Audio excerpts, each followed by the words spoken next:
question, Vince. Thank you. You guys probably have already guessed I'm not a neuroscientist.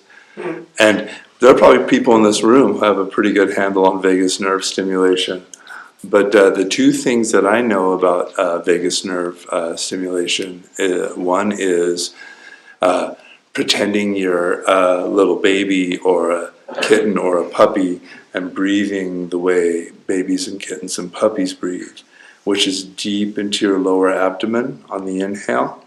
Because it's just this amazing thing where when literally every adult, almost, not every, but 9 times out of 10 when I ask an adult to take a deep breath, they do something like this, which is literally the exact opposite of what you want to be doing. This is a stress breath. This is fight or flight.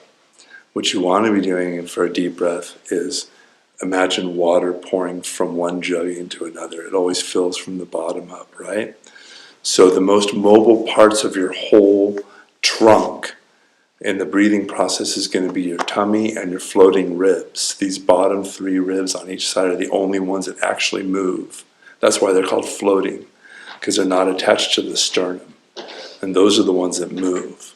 So if you know a singer, they know how to take these deep breaths and kind of like pop out their floating ribs. They get that big expansion and it pulls the lungs. So, but so a vagus nerve breath, a common one is taking a breath and actively letting it fill your entire belly and allowing your belly to distend, and then it'll move up and move the floating ribs. So just that whole big, and then that's part 1. And then part 2 is an exhale like a sigh. You're just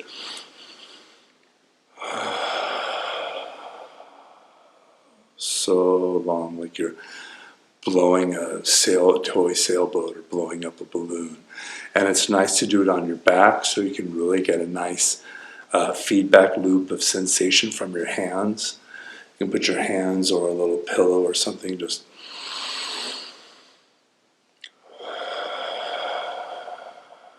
and blow all the air out. That's number 1. And then number 2, a vagus nerve stimulation technique I know, it doesn't have anything to do with breath. It's where wherever you are, you just look around the room. But you let your head and neck track your eyes. And you just look around the room and you see colors you like or anything interesting. You let your eyes kind of stay there for a little bit and you just look around the room. And this is something that's been noticed too. When animals are under threat, they don't look like that. We look like this. We're like still, we're quiet, and we're just looking with our eyes.